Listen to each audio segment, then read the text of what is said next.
बाजार विफलता के कई सारे सोर्सेज हैं, जिसमें से एक सोर्स होता है असममित सूचनाएं, यानी कि असिमेट्रिक इंफॉर्मेशन।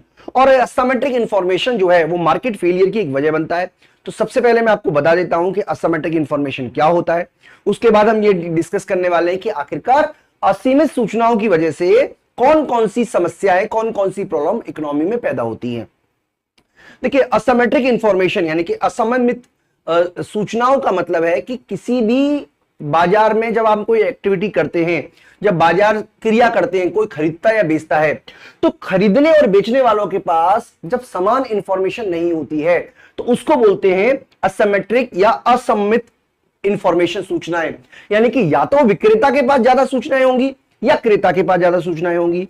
यानी कि बाजार में जब क्रेता और विक्रेता के पास अलग अलग सूचनाएं होती हैं तो इस तरीके के बाजार, इसको बोलते हैं हम असीमित सूचनाएं। जैसे फॉर एग्जांपल, मैं कार बेचना चाहता हूं, तो कार बेचने की स्थिति में जो कार का विक्रेता है उसको कार के संबंध में ऐसे व्यक्ति से ज्यादा जानकारी होगी जो कार का क्रेता है। यानी कि इस स्थिति में कार का क्रेता कम इंफॉर्मेटिव है एज कंपेयर टू कार के विक्रेता से। यानी कि इसको बोलते हैं असममित इंफॉर्मेशन सूचनाएं।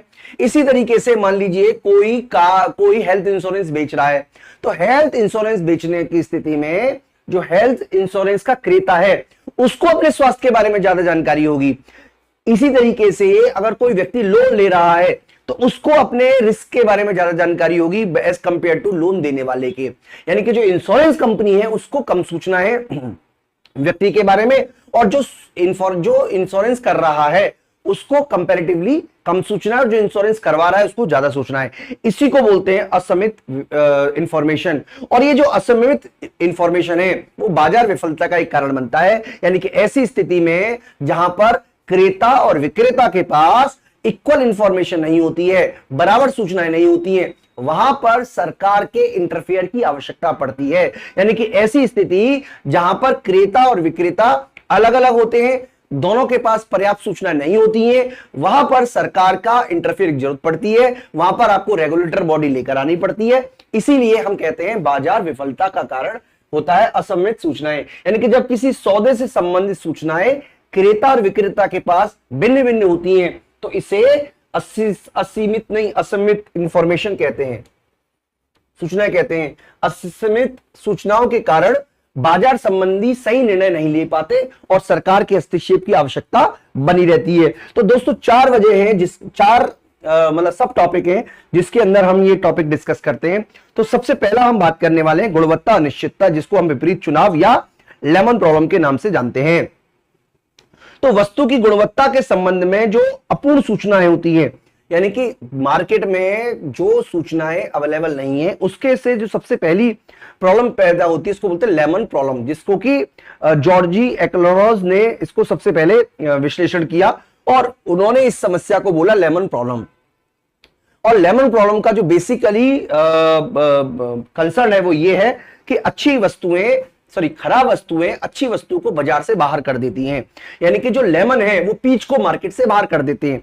यहां पे जो लेमन है वो इंडिकेट किया जा रहा है घटिया वस्तु के लिए, और जो पीच है वो इंडिकेट किया जा रहा है अच्छी वस्तु के लिए। तो एक्लोरोज ने सबसे पहले बताया कि मार्केट में असिमेट्रिक इंफॉर्मेशन होती है। इस असिमेट्रिक इंफॉर्मेशन की वजह से गुणवत्ता अनिश्चितता की समस्या पैदा होती है और व्यक्ति विपरीत चुनाव करता है। यानी कि उसको अच्छा चुनना चाहिए था लेकिन वो खराब चुनता है। तो हम एक एक एग्जांपल से समझते हैं किस तरीके से व्यक्ति एडवर्स सिलेक्शन करता है। यानी कि ये वाली समस्या होती है चुनाव की समस्या, और ये जो चुनाव की समस्या है इसकी वजह है हमारी असिमेट्रिक इंफॉर्मेशन। तो सबसे पहला एग्जांपल दिया गया यूज कार मार्केट का। देखिए, मैं आपको यूज कार मार्केट का एग्जांपल दे देता हूं। मान लीजिए मैं अपनी कार बेचना चाहता हूं, एक एग्जांपल मैं आपको यहां समझा देता हूं। मान लीजिए मैं अपनी एक कार बेचना चाहता हूं। कार मैंने खरीदी 2013 में मान लीजिए, और उसी दिन मेरे साथ मेरे एक दोस्त ने भी कार खरीदी 2013 में, उसने भी कार खरीदी। इत्तेफाक से हमने एक ही कार खरीदी, एक ही रंग की खरीदी, एक ही मॉडल खरीदा, और इसकी कार ने बहुत जबरदस्त तरीके से इसने रफ चलाई, डेंट बेंट भी लग गया, और एक आध बार तो मतलब बुरी तरीके से चलाई। और मैंने भी अपनी कार बहुत अच्छी तरीके से चलाई, बहुत सुरक्षित तरीके से चलाई, बहुत सुरक्षित तरीके से। लेकिन हुआ ये कि 2013 के बाद हमने मान लीजिए डिसाइड किया 2024 में इस कार को बेचने का आफ्टर 11 ईयर। अब 11 ईयर के बाद क्या होगा, ये जो कार वाला, ये अपनी कार को मान लीजिए इसने पॉलिश करा लिया, अब इसकी कार भी नई जैसी लगने लगी, मतलब एक तरीके से अच्छी लगने लगी, और मेरी कार तो ऑलरेडी अच्छी सी थी। मतलब हमारी क्वालिटी के बारे में हमें तो पता है, लेकिन ग्राहक को नहीं पता, यानी कि ए कार के बारे में और बी कार के बारे में जो इसका सेलर है उसको पता है, लेकिन ग्राहक को नहीं पता। अब हम दोनों मार्केट में कार बेचने जाते हैं तो कार का प्राइस क्या होता है, ऑन एवरेज डिसाइड होता है। यानी कि 2013 में की जो मॉडल की कार 2024 में बिकने के लिए आई है, मान लीजिए उसकी कीमत 2 लाख रुपए डिसाइड हुई कि 2 लाख रुपए में कार बिक जाएगी, लेकिन इसकी कार की, इसको पता है कि इसकी तो वैल्यू केवल 1.25 तक ही है। क्यों 1.25 तक है? क्योंकि इसको पता है कि इसने रफ टफ गाड़ी चलाई है, बहुत बार इंजन का काम है, इसने हालांकि अभी ठीक करा रही है, लेकिन इसको पता है कि गाड़ी में बहुत दिक्कत आने वाली है। जबकि मुझे पता है कि मेरी कार की वैल्यू 3 लाख रुपए के बराबर है, लेकिन जब लेकिन ये तो मुझे पता है ना भाई मुझे पता है कि मेरी कार अच्छी है, उसको पता है उसकी कार खराब है, लेकिन खरीदने वाले को तो नहीं पता। अब मान लीजिए मैं कहता हूं 3 लाख, वो कहता है 1.25, तो डेफिनेटली वो 1.25 वाली खरीदेगी, क्योंकि उसको लग रहा है कि यार सस्ते में मिल रही है, सेम गाड़ी मिल रही है, सेम मॉडल मिल रही है, अच्छी क्वालिटी में मिल रहा है। तो इस तरीके की जो समस्या है उसको बोलते हैं असिमेट्रिक इंफॉर्मेशन, और असिमेट्रिक इंफॉर्मेशन की वजह से हमारे को क्या समस्या पैदा हो रही है, एडवर्स सिलेक्शन, विपरीत चुनाव की समस्या पैदा हो रही है। अब मार्केट में मान लीजिए कीमत 2 लाख रुपए है, अब 2 लाख रुपए में क्या होगा, ये वाला व्यक्ति कार बेचने को तैयार होगा और ये वाला व्यक्ति जो कार बेचने को तैयार नहीं होगा। यानी कि हम कह सकते हैं कि वो तमाम कार विक्रेता जिनको लगता है कि उनकी क्वालिटी गुड्स है वो बाजार में अपना माल नहीं बेचेंगे, लेकिन ऐसे विक्रेता जिनको लगता है कि उनकी कोई सामान में कीमत नहीं है, कोई उसकी वैल्यू नहीं है, कोई उसकी इज्जत नहीं है, वो मार्केट में अपना सामान बेचने को तैयार हो जाएंगे। यानी कि मार्केट में आपको केवल ऐसी कार मिलेंगी जिसकी जो मार्केट वैल्यू है वो 2 लाख से कम की होगी, कम की होगी। इसीलिए आप देखोगे कि जो यूज्ड कार मार्केट है उसमें लेमन प्रॉब्लम की समस्या सबसे ज्यादा आती है। तो मैं उम्मीद करता हूं कि आपको मेरी बात समझ में आ गई होगी कि कार मार्केट में किस तरीके से लेमन प्रॉब्लम आती है, यानी कि खराब कारें अच्छी कारों को मार्केट से बाहर कर देंगी। यानी कि अगर हमारे पास कोई ऐसा मैकेनिज्म होता जहां पर हम अच्छी कार और खराब कार के अंदर डिफरेंस कर सकते तो डेफिनेटली आपको अच्छी कारें बाजार में मिलती, लेकिन ऐसा कोई तरीका होता ही नहीं है। दूसरा इंश्योरेंस मार्केट है। देखिए इंश्योरेंस के बारे में भी मैं आपको समझा देता हूं। इंश्योरेंस मार्केट में भी यही समस्या आती है। देखिए समझिए एक व्यक्ति ऐसा है जिसकी उम्र 40 वर्ष है, 40 वर्ष है, एक व्यक्ति ऐसा है और दूसरा व्यक्ति भी 40 वर्ष का है। तो जब इंश्योरेंस कंपनी उसका प्रीमियम डिसाइड करेंगी, यानी कि जो इंश्योरेंस कंपनी है उसका प्रीमियम डिसाइड करती है हेल्थ इंश्योरेंस का, वो 25,000 डिसाइड करती है। किसके बेस पर डिसाइड किया? एज के बेस पर 25,000 इन्होंने डिसाइड कर दिया, एज के बेस पर 25,000 डिसाइड हो गया। चलिए मान लिया ये डिसाइड हो गया, लेकिन मेरे स्वास्थ्य के बारे में मुझसे बढ़िया जानकारी किसको होगी? भाई दो व्यक्ति हैं, मान लीजिए ए व्यक्ति भी 40 साल का है, बी व्यक्ति भी 40 साल का है। अब इस ए व्यक्ति के पास में क्या खूबी है कि ये मान लीजिए सुबह सुबह योगा भी करता है, मेडिटेशन भी करता है, नॉन स्मोकर भी है, नॉन ड्रिंकर भी है, अच्छी तरीके से लाइफस्टाइल जीता है। लेकिन जो बी व्यक्ति है वो क्या करता है? लाइफस्टाइल खराब है, स्मोकिंग भी करता है, ड्रिंकिंग भी करता है, देर से झुकना, देर से जगना। इसका मतलब इसको बीमार होने के चांसेस ज्यादा है एज कंपेयर टू इसके। लेकिन कंपनी के बेस पे प्राइस डिसाइड कर रही है केवल एज के बेस पर। यानी कि अगर एज के बेस पर इंश्योरेंस कराया जाएगा तो केवल बी व्यक्ति जो है, जो खराब स्वास्थ्य का मालिक है, वही इंश्योरेंस कराएगा, जबकि अच्छी स्वास्थ्य का मालिक अपना इंश्योरेंस या तो अवॉइड करेगा या कम मात्रा में कराएगा। तो कहने का मतलब यह हुआ कि इसमें भी आपने देखा तो जो चुनाव हुआ वो क्या है? एडवर्स सिलेक्शन किया गया है। हमने केवल लेमन का चुनाव किया, पीच का चुनाव हमने नहीं किया। तो इसी को बोलते हैं एडवर्स सिलेक्शन प्रॉब्लम, यानी कि पीच का प्रॉब्लम, लेमन प्रॉब्लम, आप कुछ भी बोल सकते हो। क्रेडिट बाजार में भी यही होता है।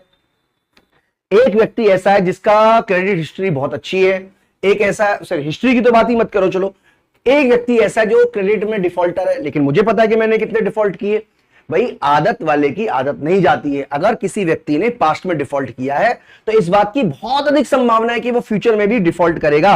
लेकिन इसके बारे में किसको जानकारी है? उस व्यक्ति को जानकारी है जो डिफॉल्ट कर रहा है या पेमेंट कर रहा है। अब मान लीजिए, सपोज कीजिए दो व्यक्ति, फिर से हम उन्हीं व्यक्ति की बात कर लेते हैं कि मान लीजिए अगर हमारे पास ए व्यक्ति है और बी व्यक्ति है, दो व्यक्ति हैं, ये अच्छा व्यक्ति है, गुड क्रेडिट हिस्ट्री वाला है, ये बैड क्रेडिट हिस्ट्री वाला है, ठीक है जी। तो गुड क्रेडिट हिस्ट्री वाला क्या करेगा, इसको अगर मान लीजिए मार्केट में जो रेट ऑफ इंटरेस्ट है,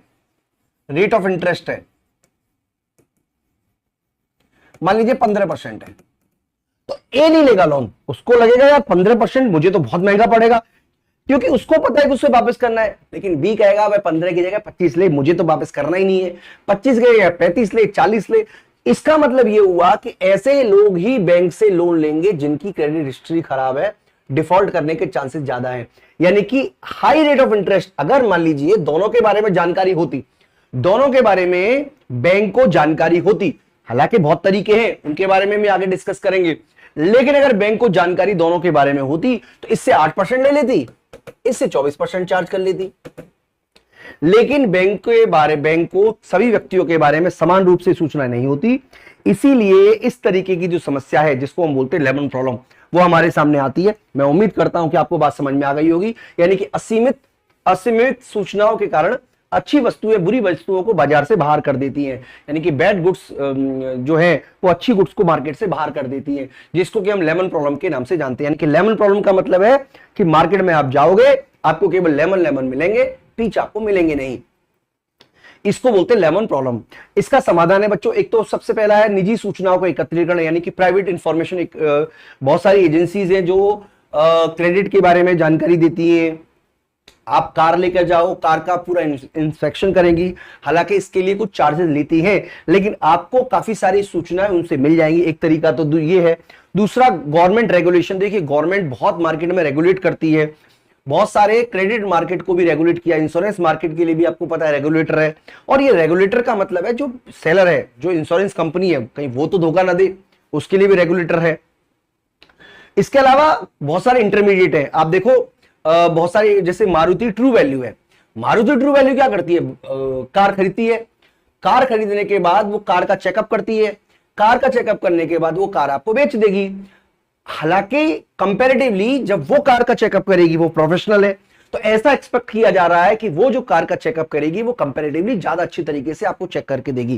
कहने का दोस्तों मतलब ये हुआ कि जब आप जाकर बाजार में कार खरीदोगे तो ऐसा हो सकता है कि आपसे कार की जांच करने में गलती हो जाए, लेकिन आप इंटरमीडिएटरीज के थ्रू कार बाय करने जाओगे, मध्यस्थ के थ्रू बाय करने चाहोगे, तो इससे काफी ज्यादा चांसेस हैं कि आप एक अच्छी कार खरीदो। हालांकि देखिए कोई भी चीज गारंटेड नहीं हो सकती।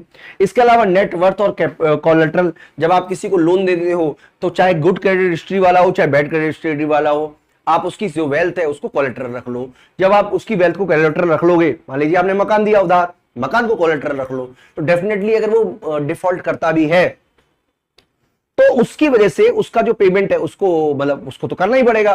तो इस तरीके से दोस्तों हमने समझा कि आखिरकार विपरीत चुनाव यानी कि एडवर्स सिलेक्शन की वजह से किस तरीके से मार्केट में जो फ्री मार्केट मैकेनिज्म है, डिमांड एंड सप्लाई के फोर्सेस हैं, वो सही से काम नहीं कर पाते और हमारे को मार्केट में गवर्नमेंट इंटरफेयर या की जरूरत पड़ती है। मैं उम्मीद करता हूं कि आपको समझ में आ गया होगा कि आखिरकार लेमन प्रॉब्लम क्या है। लेमन प्रॉब्लम को मैं समराइज कर दूं कि मार्केट में जो अच्छी गुड्स हैं उनको खराब गुड्स मार्केट से बाहर कर देती हैं, क्योंकि मार्केट में अच्छी गुड्स अवेलेबल नहीं हो पाती हैं, खासतौर पे असिमेट्रिक इंफॉर्मेशन की वजह से।